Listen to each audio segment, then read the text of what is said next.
Motions filed by Councilor Murphy.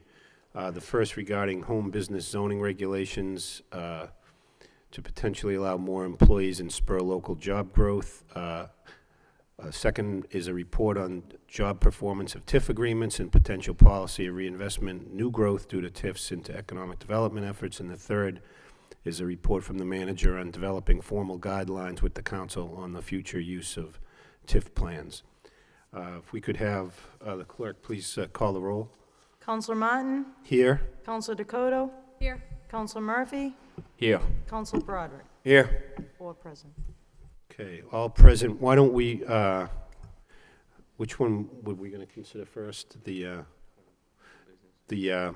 first one would be the first one that's listed on the agenda is the notion of allowing for home business regulations. I recognize Councilor Murphy. Do you want to be heard? Sure. Thank you, Mr. Chair. We had received a report back in, I think, August of this year in response to the motion that was going to look at really developing some changes to our current ordinance to be a bit more permissive, although still with restrictions, to encourage more home businesses that might someday grow into something larger. You know, things by right of 1 or 2 employees who are not residents of the city, as well as things like signage that we could take a look at to help in that regard. But do we have an update on that potential zoning amendment? Sure. Good evening, councilors. We, as you pointed out in response to your, I thought, very thoughtful motion about this issue, DPD had taken a look at some examples elsewhere in the country, most particularly one in Seattle, Washington, that apparently has been fairly successful. And we compared our current ordinance to it and identified a number of areas where we might be able to make some further changes to ours that would, I think, achieve some of the goals that the council had identified. And the key areas that we thought there might be an opportunity for some further refinement had to do with allowing people to locate the home-based business in an outbuilding on the property. That's something that Seattle does, but we currently require that if you're going to have a home-based business, it has to be in the main building. So if you have a detached garage or something like that, you can't have the home-based business over the garage, and that's actually in some ways a kind of logical place to put it. So that might be a change that would be worth taking a look at. We also presently do not support having, our current ordinance does not allow either employees or clients to visit the home-based business. And that's basically because what we're trying to balance when it comes to this issue is you know, sort of the integrity of residential neighborhoods from commercial uses and the traffic and so forth that goes with that. But certainly there are kinds of businesses where, you know, the occasional visitor or client or the, you know, single employee probably would not be harmful and certainly might have some of the economic development benefits that I think the council is looking for here. So we could certainly take a look at that. Seattle's approach to the clients is interesting in that they have to be by appointment only. So you can't have sort of, you know, walk-up activities, which maybe that's a good compromise. And then finally, we presently really don't allow any signage associated with these businesses. And again, Seattle does allow very small signs, no more than 64 square inches. We could certainly take a look at doing something like that as well. And I think really, if it's the will and interest of the council that we pursue an ordinance of that type, or perhaps with some other modifications, we can certainly, DPD can certainly work with the law department to put that type of an ordinance together and bring it forward. But we obviously would appreciate the sentiment of the council before pushing forward with that. Okay. Anyone others on the subcommittee have any view on that? Councilor Broderick? Thank you, Mr. Chair. Through you, have we done any outreach into the neighborhood groups in terms of you said you've identified some areas? Has there been any pushback or any, some folks may think it's a great idea, others may not want it. I can think of some areas that probably aren't going to want it. But is that how you've identified it, or how have you gone about identifying? When you say identified some areas, you mean these using outbuildings as opposed to areas not I had geographically? aspects of the ordinance as opposed to geographic areas. We have not, to answer your question, we haven't really taken this public beyond the discussion that occurred at the council meeting the night of that motion being made. And really, this forum is sort of the beginning of that discussion. If this is something that the council wants pursued, it could be pursued on a number of different levels. We could certainly, again, work with an ordinance, and work with the law department to develop an ordinance, and that would have multiple public hearings and so forth. And the neighborhood group leaders are all sent notices of every hearing before the planning board, so they'd have the opportunity to be aware of that. And I presume they all get city council information as well, so they'd know when your hearing was. But it also is a topic that could be discussed more broadly. I think you're right that there may be sort of multiple perspectives. I mean, this is, again, one of those issues where it really is about balancing. There are people who feel that there are some real benefits to, especially in this, more and more digital economy that we're in, more and more people are able to, be entrepreneurial and operate their own businesses out of their homes. That I think is clearly a growth area of the economy, and certainly something that we should be, from an economic development perspective, supporting. But again, I think you're also correct that there may be people who have concerns about the commercialization of historically residential areas. I believe there clearly is a level of home-based business that really doesn't do that. And I think the challenge we have is understanding whether our current ordinance is in the right place in terms of sort of drawing the line and allowing the things that don't have any adverse consequences, but being permissive enough that those, whatever economic opportunity comes from that can be cultivated. Or do we become more permissive and so that we can strengthen, I guess, the economic side of things?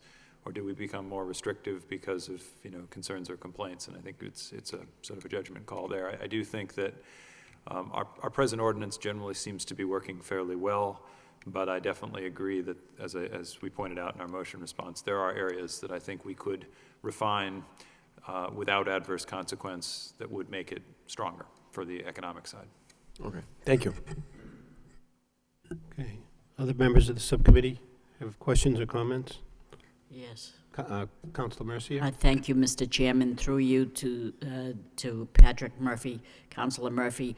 What specifically triggered you to bring this up? Did you have calls from people that were interested to start a business in their home?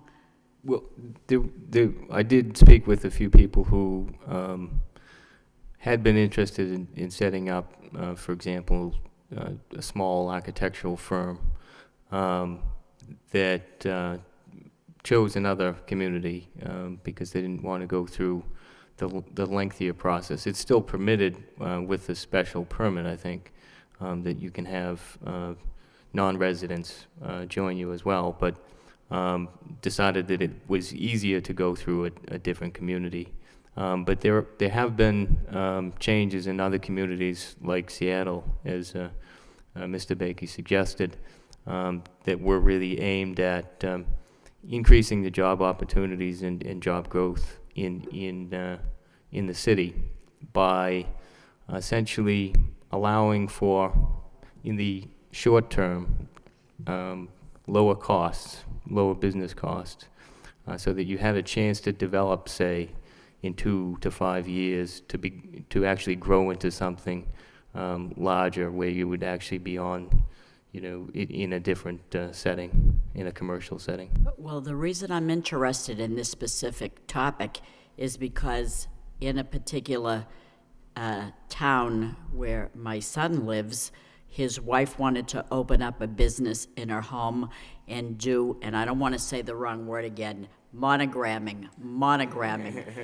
And so she didn't want to just open up the business. She went and inquired in the town hall and went before the zoning board and got the proper permits and paid the fee and They voted on it and all this and that, and she did get it. She did get it, and it's like a mail order. She takes, different orders, and she fills them and does everything by mail, so it's not like people are driving up to the house for her to do that. So she's doing pretty well, and if this is, and she has an accountant she has everything set up properly the way that she's supposed to, and she's very thrilled about it, and it's exciting because she's able to stay home with her children, and they're very young and small, so it's good for her. So I understand that.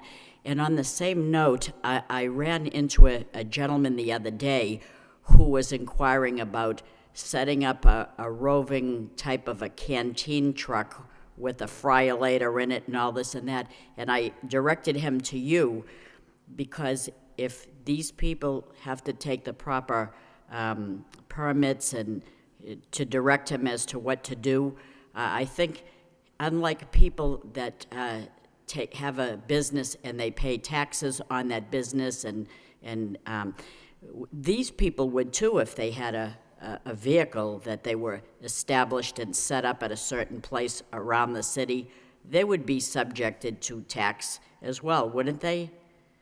Do we not allow that in the city? I don't know. Are you referring to like a food truck type of Like a business? food truck type of thing. We were talking about a food truck at one of the forums. Yeah, we've had a couple of, we've actually had a couple of inquiries in recent, probably the last 6 or 8 months, about a couple of people who are interested in exploring the possibility of setting up a food truck business. If it were to take place on a lot, as opposed to on the street, then it would be subject to the applicable zoning rules, because it would be a use of private property. If it were to take place on the street, it would be like a vehicle, and so it would have to follow the traffic rules, the parking rules, Right. whatever those might be, including, whatever permissions they would need to park the vehicle for that amount of time. They would also require the typical licensure that would be required of any food service operation in the city, the permits and inspections from the sanitary code inspectors and the license commission. It appears that they would probably not likely be subject to real estate taxes, because it wouldn't be real estate. The vehicle would obviously be subject to excise taxes if it were registered here. And presumably if they're serving meals, they might be subject to the meals tax. Right, But it would be right. a little bit different than a building restaurant in terms of the real estate tax. So could I ask you a question? I'm sorry, excuse me. When you go to Lowell General Hospital and there's that V in the middle, you could go down the boulevard or you could go down Varnum Avenue. What is that piece of property that like sometimes is like a cut through? Is that state? Because I said before you even inquire about what you want to do, it would be conducive on your part to find out who owns that parcel of land. Well, And if it's the state, it's out of our hands, right? Well, that is the state, yes. It is that the piece of state. land. Well, so much for for that, but, all right, I'm sorry, thank you. I think Murphy? it's essentially based on the same principle that, you start off with lower costs, and that might give you the opportunity to grow into something, larger. I think that the concern that neighborhoods would have is really making sure that there are, parking plans in place, and the impact there wasn't so significant that it actually, began to, as you mentioned in the report,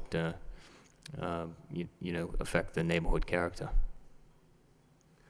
If I could just add, a few years ago, we went through the rezoning. There was, considerable controversy generated over in-law apartments. Someone had come to me with, I thought was a fairly reasonable request. They're going to build a garage and wanted to put an in-law apartment above. And there was very significant opposition to allowing any sort of occupancy that wasn't attached to the house. So I think in most of our zoning districts now, where in-law apartments are attached, they're allowed, but they need to be attached. They can't be a standalone unit. And I think, the fear is not so much the current use that's proposed, it's the long term. So, that in-law apartment would work well as long as one of the in-laws lived there. But as time went on and people, they sold the property or someone passed away, you'd end up potentially with two unrelated families living there with, two sets of family vehicles and all the things and you'd end up with, two families on a single-family lot. Here also, where it's, reasonable, perhaps you'd have someone who's an architect and they want to, walk across the driveway and go up to their shop above their garage, might work well for the guy who initially proposes it. But, when they sell the house, what if, the new owner wants to use the garage as a mechanic's garage and keep his office above? It's, and I have a client who's in that situation with an auto mechanics, basically operation across the street from him in a residential zone. So I think, I think this is a good motion, and I think we should proceed with it. I'll accept the will of the rest of the committee, but I think we just need to solicit kind of broad input on this from, I know there are members of the planning board who are going to have strong views about this, and, at least some of the folks in some of the neighborhood groups too. But it doesn't mean that we shouldn't pursue it. It just means, we're going to have to be careful of those types of things. The standalone structure might be an issue where we don't want to proceed, but maybe there's a way to deal with that. So maybe you don't want standalone signage, but you allow signage to be on the house. So those are my thoughts just on the experience. I haven't been through something similar at the council in the fairly recent past. Councilman Donson. Just a quick question about the signage. What would be the difference having an external sign versus one that's inside a window or a glass door? Would there be a difference in what could be done to regulate it? Well, at present, our sign code is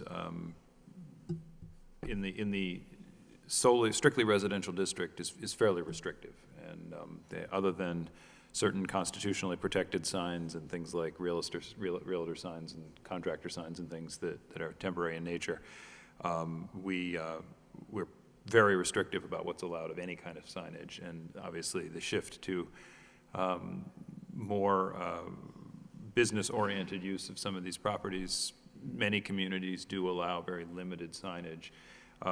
Again, Seattle allows for an external sign that's either externally illuminated or not illuminated at all, not internally illuminated, and they require it to be no more than 64 square inches, which is 8 inches by 8 inches. So you can tell it's not a very big sign at all. It can't be seen from a car, but it does allow someone to at least identify that, the attorney has his office here or whatever it may be.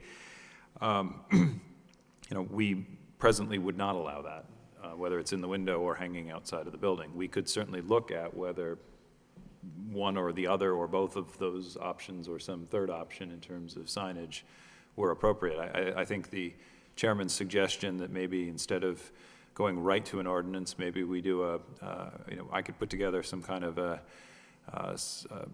bullet description of what might be on the table for discussion and send that to the planning board and the neighborhood leaders and others and solicit input and incorporate that into what we might then propose as an ordinance. It's certainly something we could take a look at, and signage could very much be part of that discussion. Just to have a full understanding of what's allowed and not allowed, especially if it were non-illuminated sign that's inside a window versus outside or on the building or in the yard. Thank you. Councilor Dakota. Thank you very much. I feel strongly that this could provide great opportunities for professionals, specifically in the city of Lowell. But I do have a question. How does our current ordinance apply to artists who have art live workspace? We actually handle artist studios and artist live workspace as separate use categories from residential. So obviously a live work unit includes a residential component, but it's treated as a separate category in the zoning code, and we define where in the city those are allowed and where by right and where by special permit, sort of separate from this question. I think there's probably 3 types of home-based businesses that are most of the proposals for home-based businesses fall in one of three types. One are the kind of independent professional, the lawyer, the architect, whatever, who just has an office in their home and otherwise operates in a professional capacity. The second would be the people who might do like hairdressing or some kind of service business, but operate, have a chair that operates out of their living room. And then the third would be the contractors who don't actually do any work on site, but need a place to establish their business and a business address for various tax and registration and licensing purposes. And in their case, no activity really goes on at the home other than perhaps the storage of vehicles and so forth associated with their business. Each of those has its own advantages in terms of the economy. Each of them has a different set of potential challenges or questions. The way the current home-based business ordinance works, which was written as part of the zoning overhaul in 2004, we kind of have two levels of home-based businesses. We have ones that are by right, which are actually fairly restrictive, and that's essentially what we're talking about making some changes to. And then we have a special permit process to introduce the idea of seeing clients or having employees or having additional vehicles and things like that. And those, by having a special permit at the zoning board, there's an opportunity for neighbor input and participation in deciding whether it's an appropriate use at those locations. And I think more likely, again, that process I think is very protective, but it also is an opportunity to maybe be an impediment, as Councilor Murphy identified at least one example where it was actually the concern about that special permit process that caused a particular business, at least, to choose to locate in another place, in another community. And that may or may not have been a net good decision for the city of Lowell. I don't think we know exactly, but I think the reason we're discussing it is it may have been a bad decision for the city of Lowell, and we want to make sure that we don't duplicate it. Okay, any further discussion on this point? So what's the wish of the committee, Councilor Broderick? I'll make a motion to the effect of having TPD draft up some, I guess, some bullets and guidelines and distribute it for some input, and I guess we could reconvene at the subcommittee to review. That's acceptable. So any second on that motion by Councilor Dakota? The motion is to refer this matter to the Assistant City Manager to develop a list of major points and solicit feedback on those points from interested parties. We have a roll call on the motion. Yes. Yes. Yes. Yes. Okay, the second two motions referred both involve TIF agreements. Just read them quickly. Report on job performance of TIF agreements and potential policy of reinvestment of new growth due to TIFs into economic development efforts. And the second was to report on formal guidelines with the City Council on future use of tax and increment financing plans. I know there was a report generated in August by DPD as to status of the most recent TIF agreements, and there was one prior to that as well. So thank you for that. Recognize Councilor Murphy since he's the maker of these motions. Thank you. The idea behind the original motion back in September of last year was to develop some guidelines so that we're really getting the kind of development that we want in the future, so that these guidelines would align with the goals of the state, for example, that when applying for further state tax incentives, that those companies would be in a better position from having a higher priority, I think, because of the new legislation back in 2010. There are now caps put on the amount of incentives that are allowed across the state, and to make sure that those companies that, in that context of, really needing to make decisions based upon how closely they align to our goals, that we develop some more formal criteria that might be used as grant applications are used very, very often on the federal level, where you actually have the scoring system, and that these are clear not only for the council and the administration, but also for residents and the businesses that themselves might be applying, so that they have, in some ways, a more streamlined approach to applying on the state level. If we have, prior to that application, we have all kinds of criteria where we're looking at things like making sure that we have transit-oriented development, so that we're not only maximizing the public investment of those TIF plans, but we're also maximizing the public investment into the public transit system. That we would look at things like export-oriented development and making sure that that's among one of the goals laid out as it is on the state level, so that we have, so that there's really a recognition on the part of the state when looking at the applications that Lowell does have a number of agreements that would fully align with the state goals and would have a better chance, I think, of success because of that. So I guess, we did get a report that listed a number of items, but is there a plan to become a bit more specific in that regard, to actually have those criteria formalized, so that we do have both transparency in the plans, but as I say, ensure that they have the greatest chance of success? Through you, Mr. Chair. Sure. Thank you again, Councillor. As you correctly point out, the state did a pretty comprehensive overhaul of their side of the economic development incentive program after some legislation that was passed by the legislature in November of 2010 or 2009. I can't remember if it was 1 or 2 years ago now.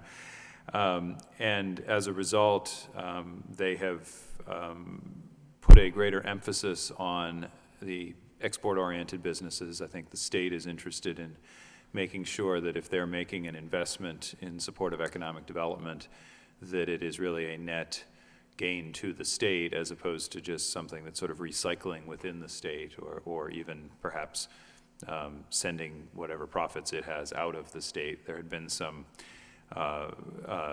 reporting done in the Boston Globe and elsewhere about some TIF deals that were made in other communities, fortunately none of Lowell's, but for things like giving a TIF to a pizza parlor and things like that, that really undermined the fundamental objectives of the program. I think that was part of why they made the changes they did.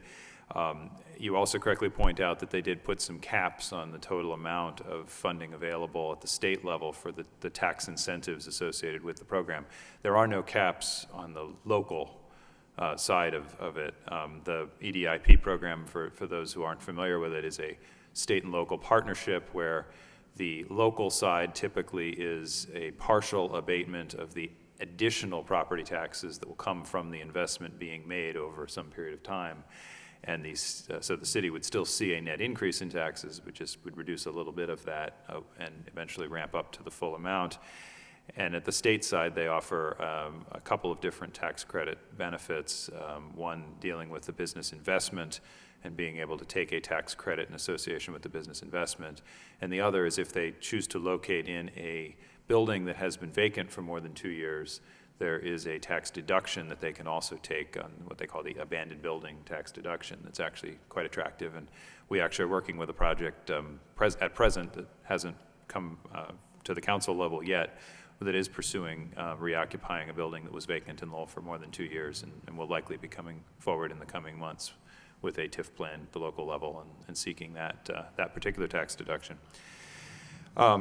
Fortunately, the changes also resulted in setting aside some funding specifically for certain types of businesses in gateway cities, which I think is ultimately very attractive to Lowell. And I think the other thing that has been fortunate, contrary to some of our fears in the sort of economic development community, that these caps would actually be a ceiling that we would kind of hit, and it would actually undermine the ability of communities like the gateway cities that need this program the most to be able to use the portions of the program that are outside of that gateway city sort of stream of funding.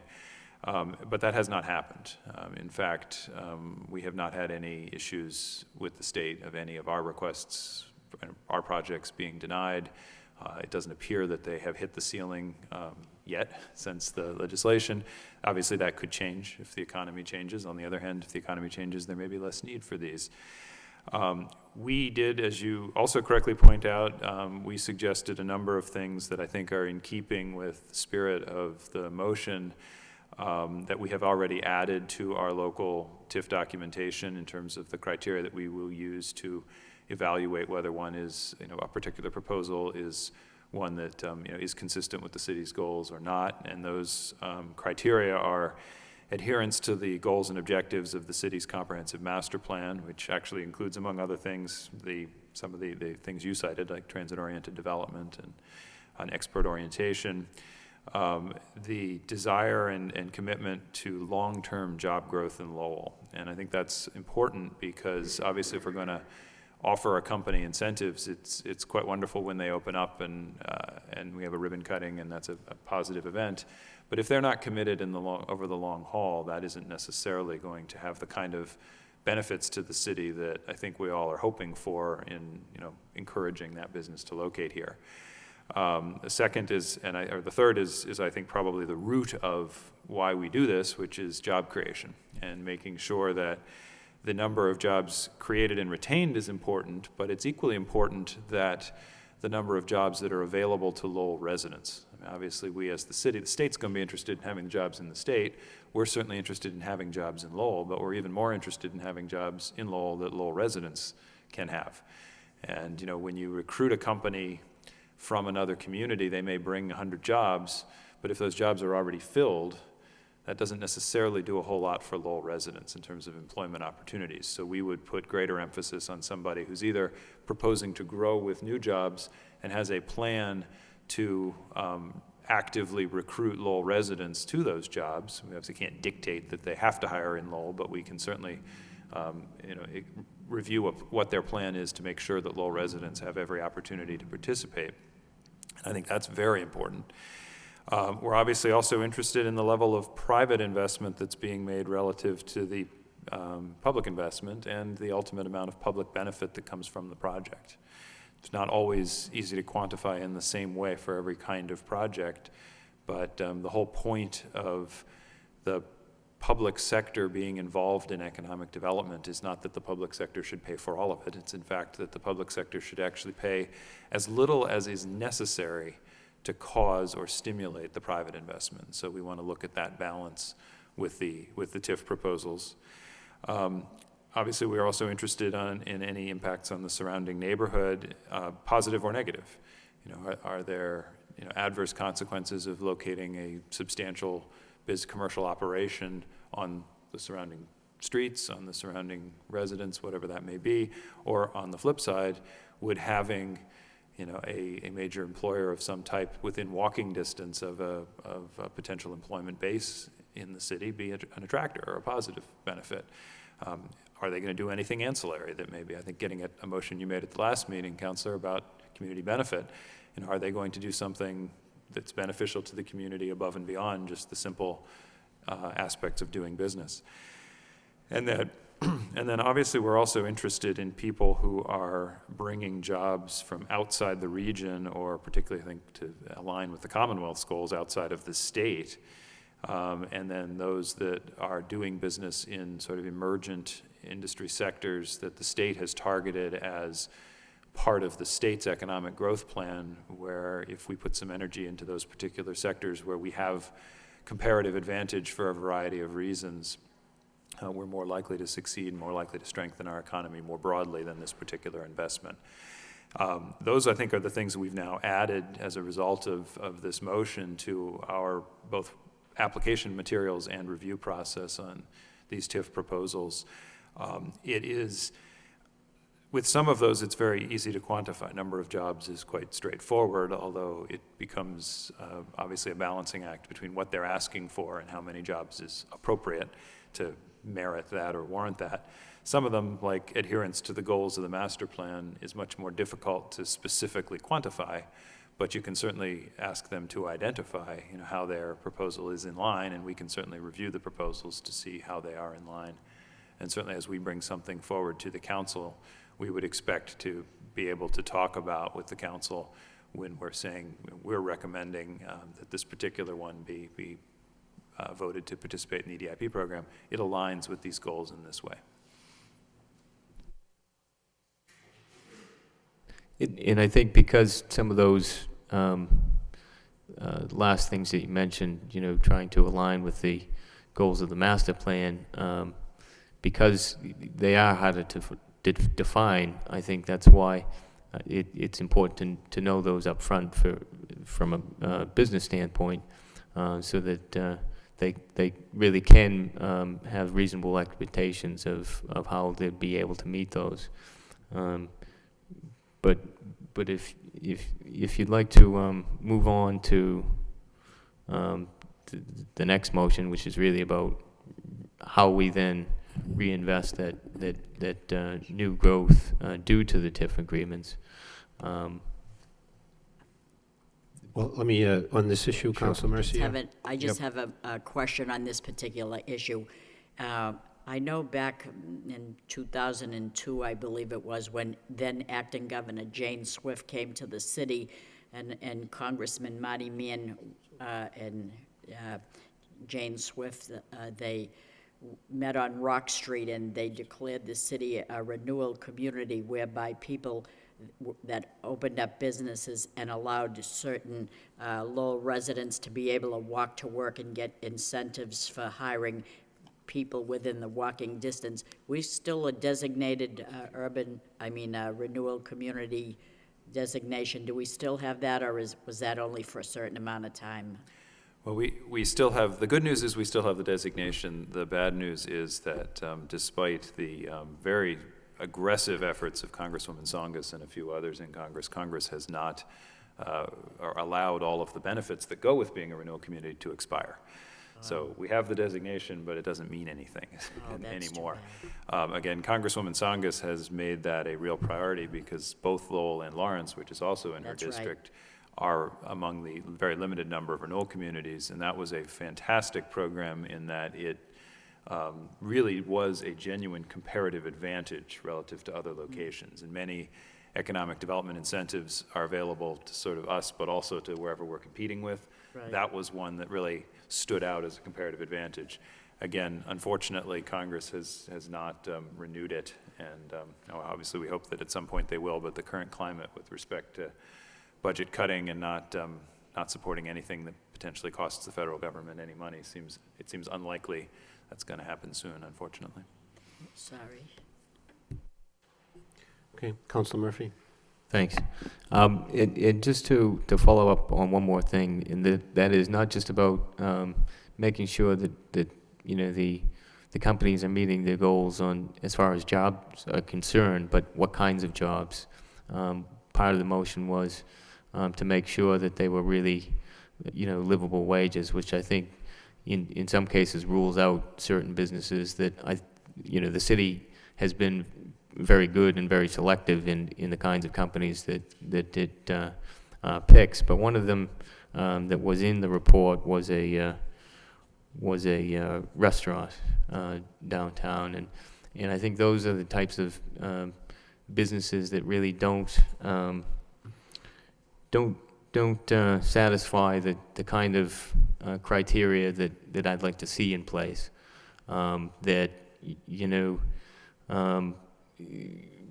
based upon the standard that really was the basis for these kinds of plans, the but-for standard, that the investment wouldn't happen but for the incentive offered.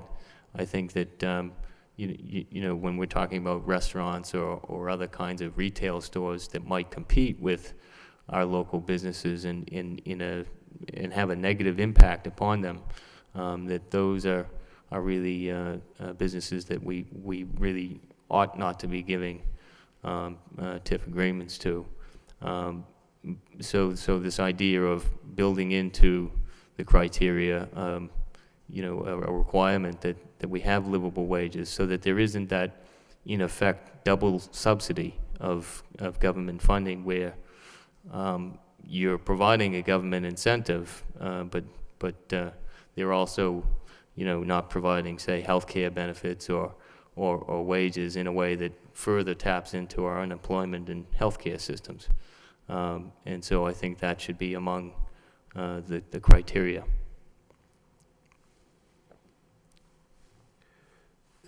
Okay. We're starting to run out of time. I had a couple questions too, but what's the wish of the committee? Do we want to continue on, or perhaps try and schedule another date to follow up on this? Sure. Is that all right? I'll tell you my questions in advance. I know, you know, one of the ones scheduled to come off the list this year is one. I think that the primary purpose was to leverage some state investment tax credits for equipment, which I think is a worthy goal. I mean, you know, that keeps a company here. It's usually a manufacturing company.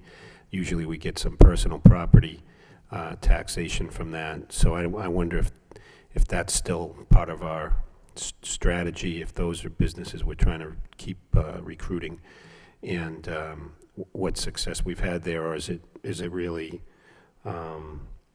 the other kind, which is really just direct to job creation. Anyone else in the subcommittee before we recess? All right, why don't we make a motion to recess to a future meeting? I'll check with the clerk and see if next week is available. Otherwise, it'd have to be a future date after that. So, motion to recess by Councilor Broderick, second by Councilor Murphy. All those in favor say aye. Any opposed? All right, so we'll stand in recess and we'll notify the members. We'll try and get it on for next week, and if not, we'll notify the members of another date. Okay, thank you.